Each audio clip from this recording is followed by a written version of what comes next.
So, good morning po, Dr. Kalimag.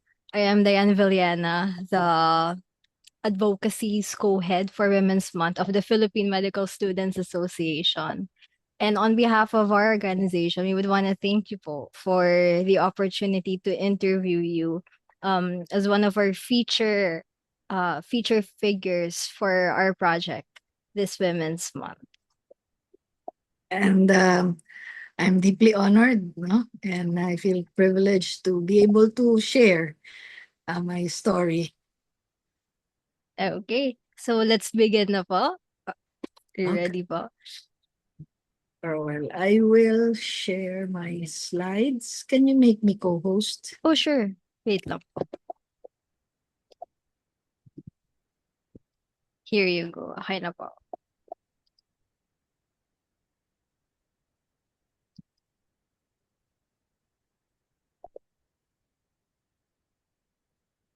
So can you see my slide? Oops. Yes. Ayusin ko lang. Nagugulo kasi ako dito sa bagong feature sandali, i-exit ko muna siya. Sorry, I think you'll have to edit. No, kasi, kasi, ayan. Okay. So, good morning, everyone. For today, I'd like to speak on mentoring the women in medicine. Lessons learned on my way to the top. In his autobiography, Benvenuto Cellini mentioned that all men who have accomplished anything worthwhile should set down the story of their lives with their own hands. Common answer to a common question. When physicians are asked about what so influenced their career, the answer is mentorship. The most memorable mentors, however, are those who do not try to be such. Allow me to go through some women physicians in Philippine healthcare. The role of women physicians, especially in the post-pandemic era, is poised to undergo significant evolution. Well, the landscape has changed, no? And there is a move towards gender parity in leadership roles. And this can usher in, of course, a more inclusive and holistic approach to healthcare delivery and policy formulation. I've actually written a paper on women in the healthcare workforce. And this is about transformative role of women in the global south. So furthermore, the pandemic has highlighted the importance of work-life balance, flexible work arrangements for healthcare professionals, and women physicians who often face unique challenges related to family responsibilities and caregiving stand to benefit from a re-evaluation of traditional work structures. In recognition of Filipino-American History Month, last October 29, 2021, they released this book on the mother of Philippine obstetrics, who is Honoria Acosta Sison. No? So she studied to become a physician of one of Drexel's predecessor skills, that is Women's Medical College of Pennsylvania, before she returned to the Philippines to practice. And then, of course, we know of Dr. Fedel Mundo, the first female student at Harvard Medical School. So she's the founder of the Philippine Medical Women's Association and the first of 7 women past presidents of the Philippine Medical Association. And then outstanding physician, as an outstanding physician in 2012, I received the first Eric Nubla Excellence Award. But that was just the start, no? Because through the years, no, since its inception in 2012, the Eric Nubla Award has been won by 5 physicians, of whom 4 are women. No? So I was first in 2012. There was Dr. Kapeding, in 2015.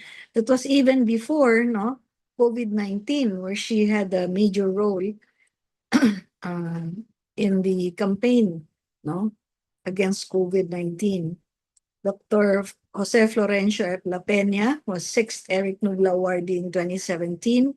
Dr. Carmencita D. Padilla of a geneticist, pediatrician, who is in the forefront of Rare Diseases Act, no?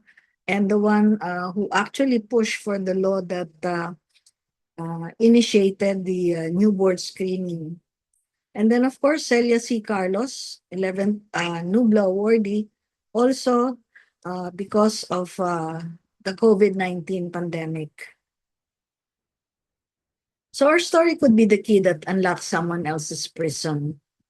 And at first, I was afraid to tell my story because when it unfolded in 2009, it was different. So all of us should actually be ready to tell our own story at the proper time, because stories allow us to express our values not as abstract principles. And that's the reason why I also wanted to do this PowerPoint presentation, because then I don't have to call my memory for instant stories, no? But then, of course, here I will be allowed to share my snippets of my life journey, both as mentor, teacher, researcher, social mobilizer, and leader. The frame will be that of a narrative paradigm. Why? Because the human mind is hardwired for stories, and storytelling is the oldest form of verbal communication. In primitive times, when someone wanted to explain or teach, he gathered others around the campfire and told the story. Because stories are made up of liminal spaces, space, time, or transitions between inciting incident and resolution, where anything and everything can happen, where readers are treated to what we call a delicious tension. So why tell my story? Because it's 100% unique, 0% plagiarized. And as human beings, we author our lives by assembling artifacts of our past, creating narratives that reveal our world and our true selves. The Kalimag, as anesthesiologist, I wear many hats in and out of the operating room. Clinician, academician, research scientist, social mobilizer, organizational leader, strategic thinker, influencer, patient safety advocate, and environmentalist. If you'll ask me to choose, I cannot choose, because all of this I juggle between roles all the time. So why did I choose anesthesiology as a profession? It was also always a VUCA world, no? Volatile, ambiguous, complex, and you cannot anticipate, no? There's always uncertainty in anesthesia. When you think that everything is going well, then something happens. But the ultimate reason is I married my surgeon, Dr. Placido Picalimag Jr., who was a plastic reconstructive aesthetic surgeon and a microvascular surgeon. And during my internship, he gave me my first laryngoscope, a tacit expression of what he wanted me to pursue as a specialty. We eventually ended up having 8 children. So who is the anesthesiologist? Suddenly, during the COVID-19 pandemic, we were in the front page of, cover page, actually, of Time magazine, because we were one of the first who succumbed to the pandemic because of our intimate relationship with the patient during intubation, no, during life support incidents. No? So from then, I developed a career path, no, not just in clinical practice, but whatever way I can manage. So Confucius said that by three methods we may learn wisdom: by reflection, which is the noblest; by imitation, which is the easiest, no? And then, of course, by experience, which is the bitterest. The ability to reflect is actually the beating heart of successful mentorship. So I ask my students, whom I mentor, reflect, no? What have you done right? What do you have to change? And it is what I most hope to learn from the project that would engage me for some years, many years, and chart the direction of my professional career. So mentoring is key, and imitation is the easiest. A mentor is someone who helps us see what we may not otherwise see in ourselves, one who helps us clarify our career pursuits, no, and encourages us in areas where confidence may be lacking. They do not necessarily have the answers, rather, they merely seem to ask the right questions so that we may discover the answers within through reflection. My first mentor was a teacher to guide me in the practice of the profession. Luisita Reyes de Castro was chairman of our department back in the 1980s. No, I started residency training in anesthesiology in 1983. Then there was Professor Rosario Angeles Tan Alora, Metrobank Foundation awardee of 1992, a mentor who pointed me in the right direction. And she told me, you want research, then do good in research. She said, go to UP and take up clinical epidemiology because we don't have clinical epidemiology at UST yet. At UP, College of Medicine, I met academician Antonio Miguel L. Danz, no? Another Metrobank Foundation awardee for the Academe in 2004. And he helped me find and synthesize the evidence. He is the father of evidence-based medicine in the Philippines. When I went back to UST, I wanted to take up a master's in health professions education because I said I was already teaching. I now know about research. No, I can do another masteral. No, then he said, why take up another master's when you can take a PhD? So she said, go and take a PhD in education. She asked me, what do you like to take up? No, educational development or educational management and leadership? And I said, I have a 3-in-1, no, parang kape, no? Education, leadership, management. Why not take that up instead of development, which I can read in books and journals. And there I met another Metrobank Foundation awardee of 2011, Professor Alan Bibi Guzman, no, a mentor to teach me how to teach research.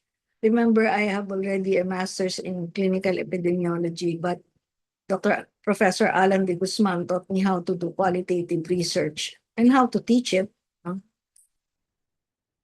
And at that time, that was 2004, I met another mentor, teacher, Assistant Professor Ana Cheryl M. Ramos, who is into digital technology. No? So I took up information technology, internet in education, no? And how to develop materials for the web environment, which we were able to use, no, very much during the pandemic. No? So she was a mentor who challenged me to shift gears into uncharted territories. 2004, Web 2.0 pa nun, no? Hindi pa Web 3.0. And then I went into the Research Center for Social Science and Education. At that time, no, it was a research center for education and social issues. So He is Dean Professor Armando F. De Jesus, no, of Arts and Letters, no? A sociology,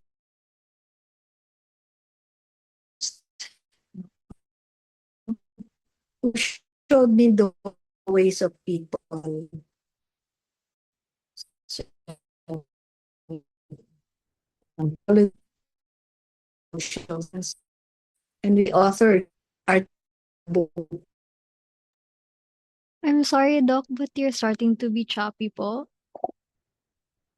Mentor mentee is not authenticity and myself in 2021 that Hello po, Doc.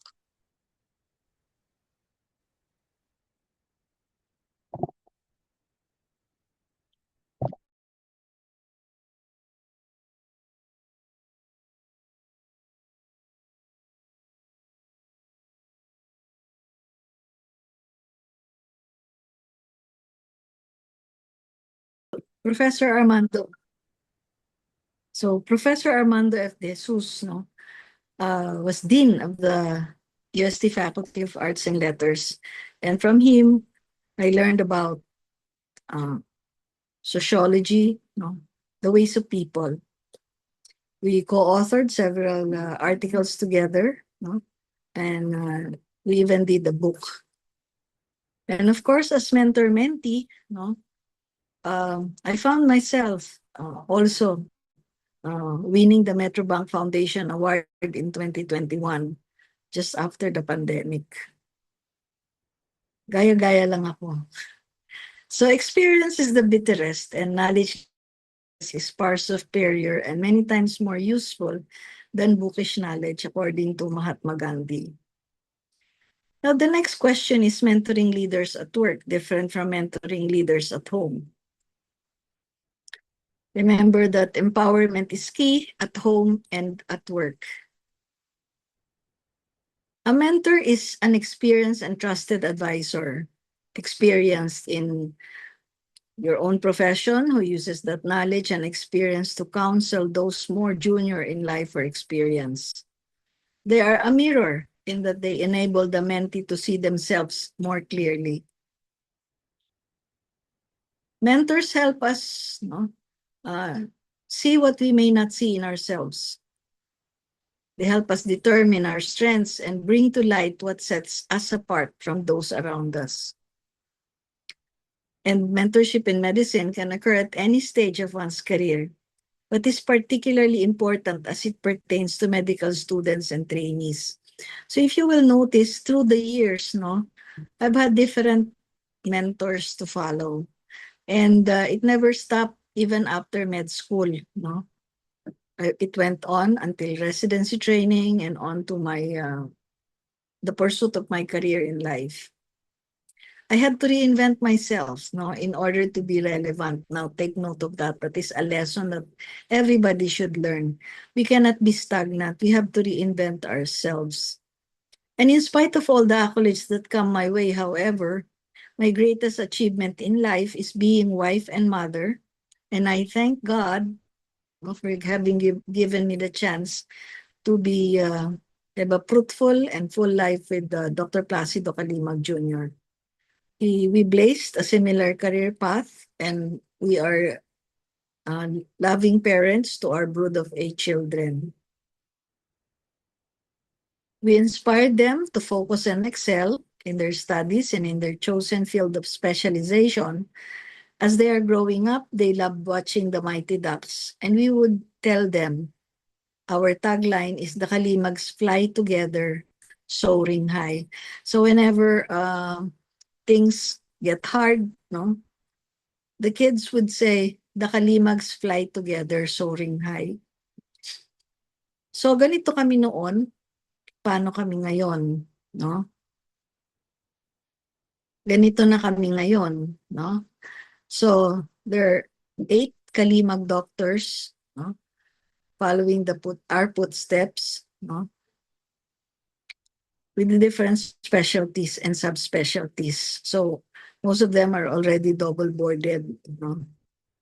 IM endo, surgery minimally invasive, plastic surgery, and microvascular surgery, interventional cardio, anatomic clinical pathology, no? Orthopedics, anesthesiology, and ENT. No?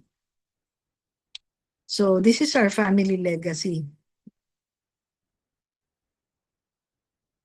So I am the first and only Tomasian physician so far to concurrently win most outstanding professional in the field of medicine, and the first Eric Nobla Award for Excellence back in 2012 at the PRC. So this is my first woman in medicine mentee, Angela Pauline P. Kalimag, a registered nurse, and a master's in nursing administration graduate and an MD, both here in the Philippines and in the United States. So she's now a junior consultant in endocrinology. She topped the boards in 2015. And when she went to the States as a nurse, because she's still studying for her USMLE, no, she won the first Daisy Award, no, the first Daisy Award for Extraordinary Nurses at the Albany Medical Center. She was barely 7 months there in the United States, and she won over 33 others. She went on to do her internal medicine and won the program award for excellence in scholarly activity. And she pursued a fellowship in endocrinology with focus pathway and medical education as her minor. So she's also doing research. And when she graduated fellowship in endocrinology, she was given the Dr. Rohini Berry Award, Women in Medicine Award, no? Recognizing female resident or fellow, no? Accredited from an accredited program for outstanding achievement during their training in Chicago at the Advocate Christ Medical Center. This is my second woman in medicine mentee, Agnes Phoebe P. Kalimag. So even from high school, she has been a leader, president of the Girl Scout, no? And she has been winning awards also in research. And this is what she had to say. Bakit lahat kayong magkakapatid nagdoktor? Pinilit ba kayo? As the 7th out of 8 children to go into medicine, I often get asked this question and the answer is no. A lot of weight and expectations are often attributed to my surname. Sure, sometimes it's hard not to get pressured. But growing up, my parents made sure to instill in us that we are strong, independent individuals. You make your own decisions and you carve out your own path. They frequently tell us, focus and excel, fly high but stay humble. You'll all be great at everything you put your heart and mind into. And with that, I am to be a committed, competent, and compassionate Tomasian doctor when I graduate. So what does my Tomasian medical education mean to me? It means that I get to be part of a legacy my parents started. So she was also a leader, no, throughout undergraduate education, graduated chief president of UST Hospital Department of Anesthesiology and Perioperative Medicine. And this is our bunso, no, who graduated medicine in 2023. And she was also president of the Girl Scout, no, at UST High School, Scout Commander, no. So gaya-gaya lang sila, no. Now, at age of 10, when she was in grade 5, she told us that she will become a doctor, no? That was when Dr. Kalimag died in 2009. So 16 years later, she's now also a doctor. But she's into fundraising drive, no, for the UST Faculty of Medicine and Surgery.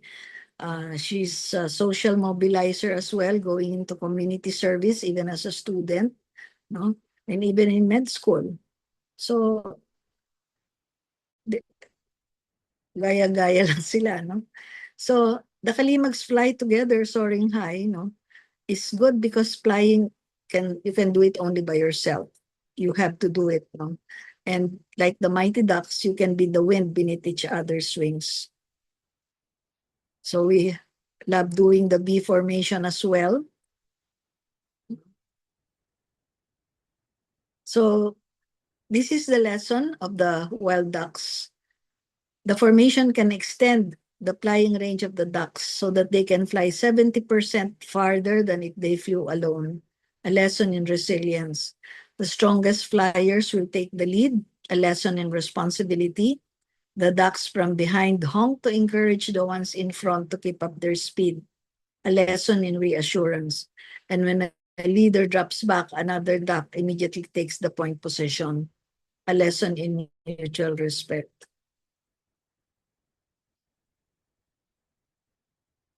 So I told her story already in several fora.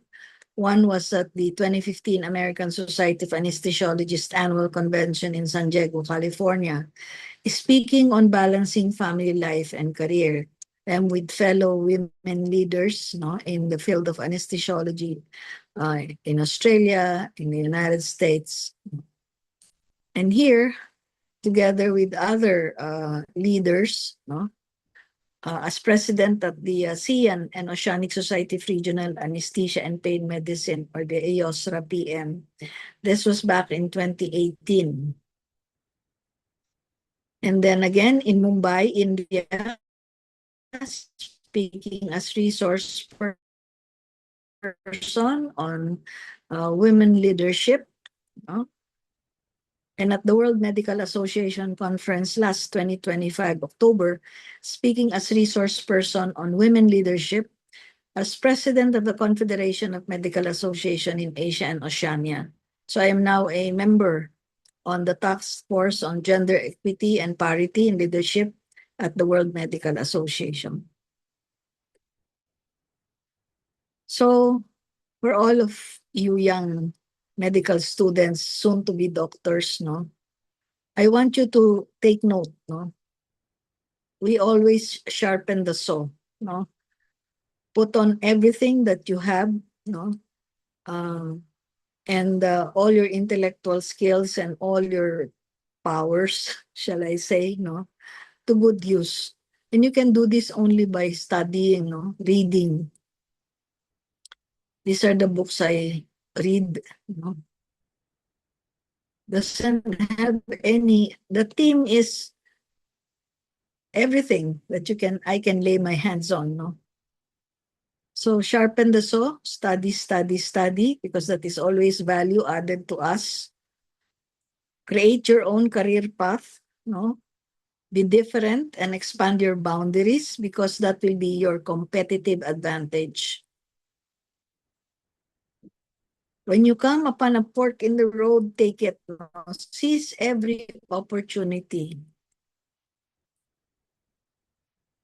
Steer away from the traditional, no. Sama-sama kayo lahat diyan sa isang specialty, no. So look for the blue ocean because that will be your market niche, no. Study the landscape, no.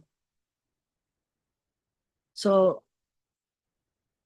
for me, my blue ocean is research, no. I envision the future and thinking big, no, big, hairy, audacious goal.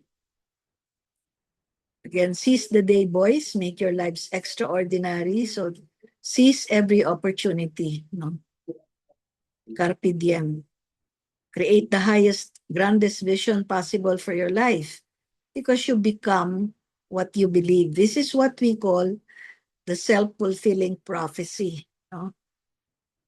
So the Pygmalion effect, no, where our actions towards others impact others' beliefs about us, cause others' actions towards us, reinforces our beliefs about ourselves, thereby enhancing and influencing our actions again. So this is a loop, no? It's called the Pygmalion effect or the self-fulfilling prophecy. So at UST, we were already recognized with a family US as medical professional, and again for the outstanding family. No?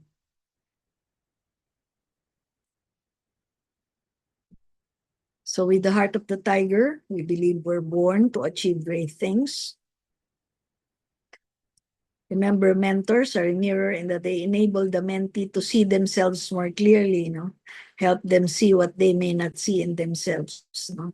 Kita ka pala ng mentor, nako, future tiger ito, hindi pala siya pusa. So every journey begins with the first step. So lessons in leadership, no? From the tiger: be bold, be patient, be dangerous, be original, be unstoppable, be intelligent, and be aggressive.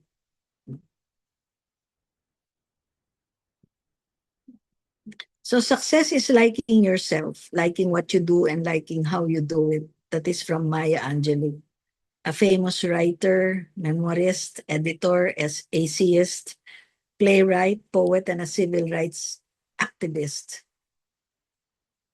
According to her, there is the power within, no? An indomitable spirit, not merely to survive, but to thrive, and to do so with some passion, some compassion, some humor, and some style. Never forget the real power of prayer. Now, this is Jeremiah 29:11. For I know the plans I have for you, declares the Lord. Plans to prosper you and not to harm you. Plans to give you hope and the future. So the key to extraordinary success is consulting with God, no?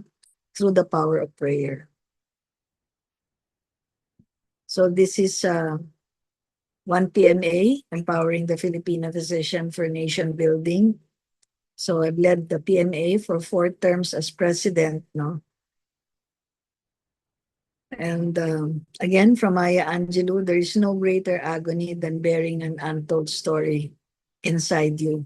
So I'd like to hear your stories, no, moving forward, so that we may also learn from you. And I've learned that people will forget what you said, people will forget what you did, but people will never forget how you made them feel. There are many instances when people come up to me and say, Doctora, you may not know me, but you have helped me. Uh, remember, I consulted you.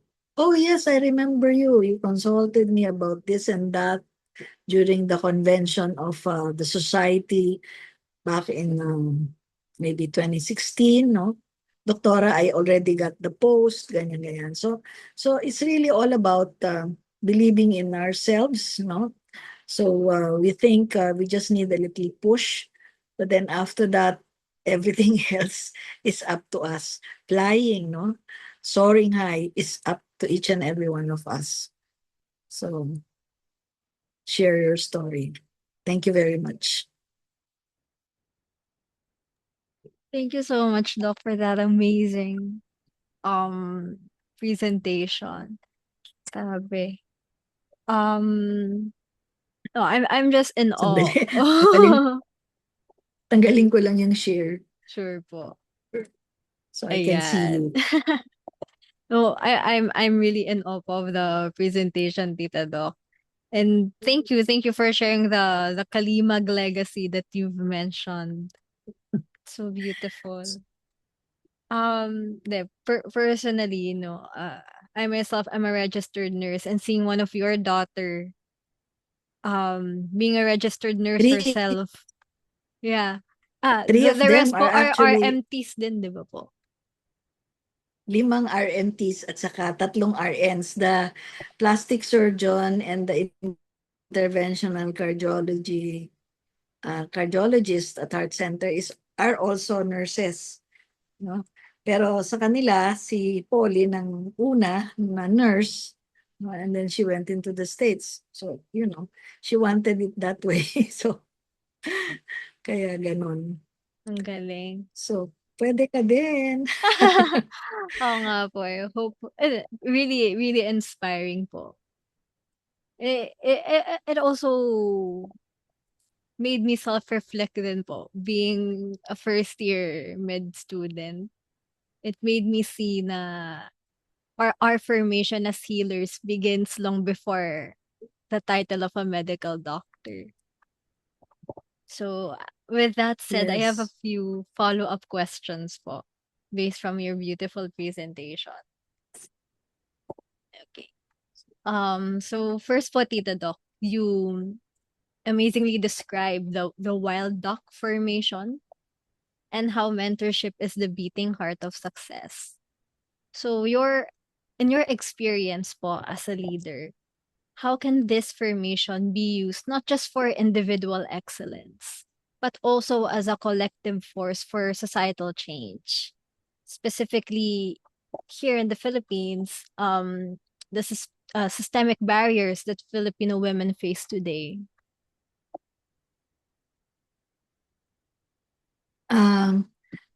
Let us not tell everyone that we're facing barriers.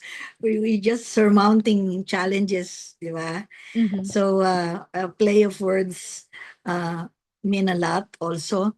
And that's how it has been, no? As a young doctor, I never really thought that I will end up this way. During reunions, no? My classmates would say, tahimik mo lang, no? Wala ka namang ano, aral ka lang ng aral, no? Then it turned out this way. So you don't really know what the Lord has in store for you. No, just say yes when the time comes. No, don't say no. Because whenever that happens, I mean, the Lord actually gives you everything that you need, no, in order to surmount all of those challenges. Dito sa Philippines, wala tayong masyadong problema kasi ano tayo maternalistic tayo, di ba? Unlike in other countries, you know what? In Thailand, there is only one female president of the Medical Association of Thailand, Dr. Somsri Pausawasdi. She's also a career soldier, and up to now, no, maybe at the age of 90 na siya or 80 plus, she still heads the Medical Council of Thailand. That's how they revere her, no, as a woman.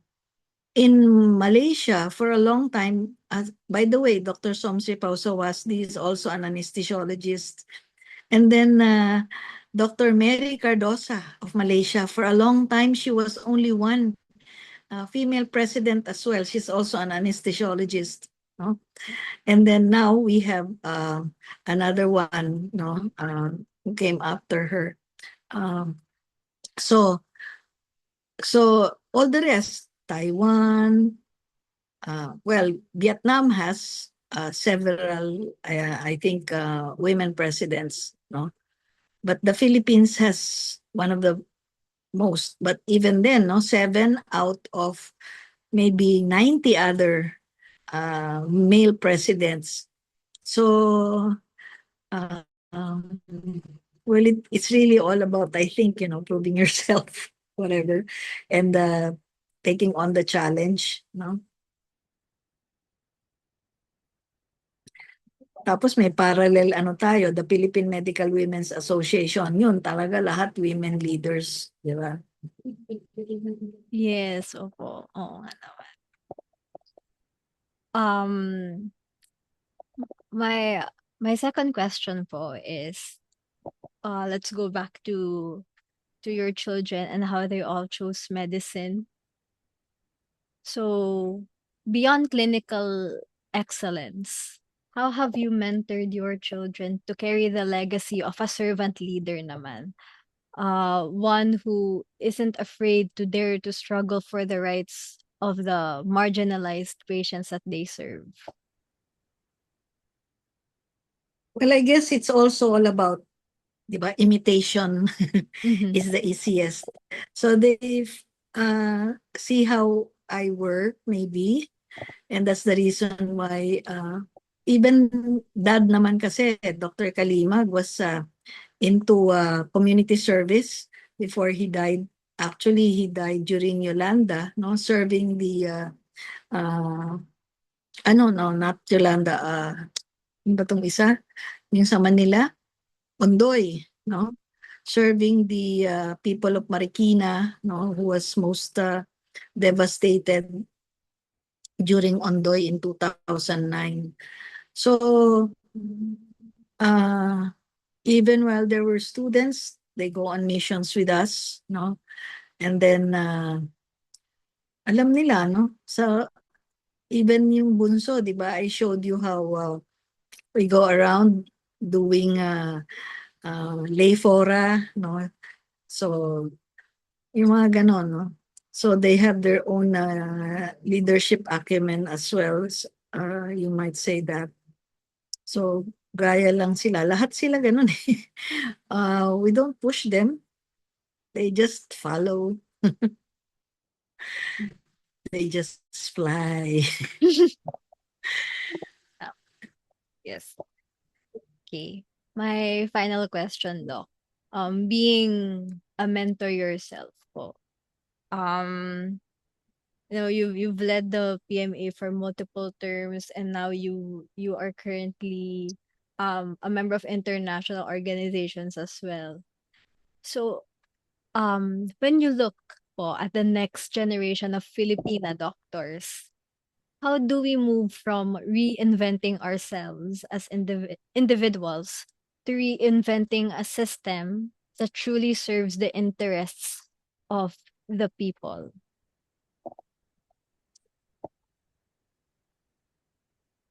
You're actually doing the right thing. Starting young, no? As medical students, di ba? All of you, I worked with the Philippine Medical Student Association even before, during my first and second terms back in 2014 to 2016. And uh, also AMSA, no?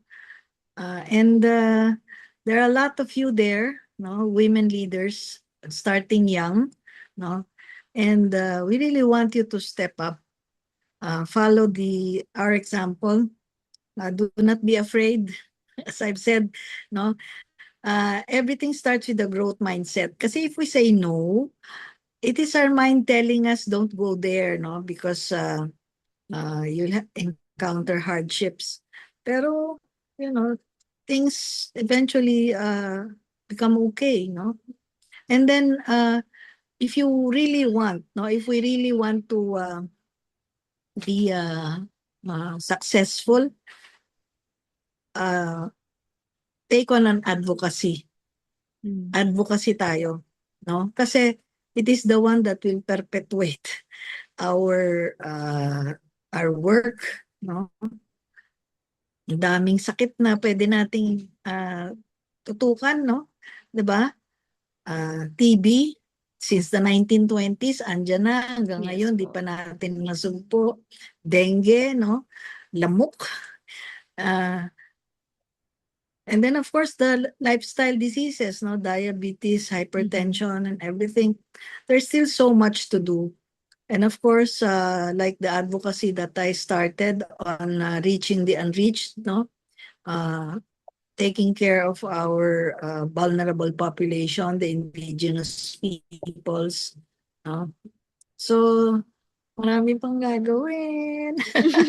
And there's so much in store for you, young ladies, at the Philippine Medical Students Association. Yeah. But it's nice to know po na what we're about to do right now. Parang it's just a continuation of what our predecessors have already accomplished. And we're glad po na we're able to have predecessors like you po who really set the stage and who gave an impact in our system in vast ways. So with that said po, Nagugulat nga yung iba sa international. Sabi opo, nila, how do you do it in the Philippines? Kasi sabi nila, yeah, bakit kami parang...